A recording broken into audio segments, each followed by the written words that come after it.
My name's Johannes Neft and I'm responsible for technical development at Škoda Auto. For the last several years, my daily work was focused on the development of our new flagship model. We have extensively tested this 7-seater, fully electric vehicle.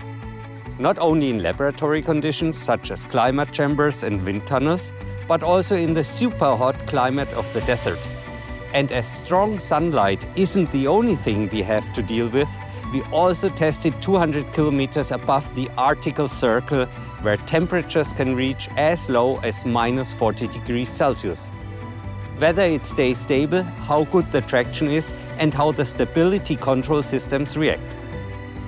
The desert provides an opportunity to develop the entire vehicle under opposite extreme conditions. The hot, dry and dusty weather allows for rigorous testing of the chassis and brakes, as well as the cooling system.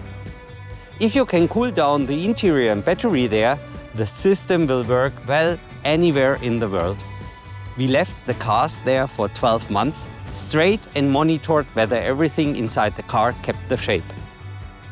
We drove thousands of kilometers on gravel roads in the desert to see if dust could get into the car. Because if dust gets in, water might get in as well, and that has to be prevented. We also monitored stone chipping, that is particularly bad for plastic parts.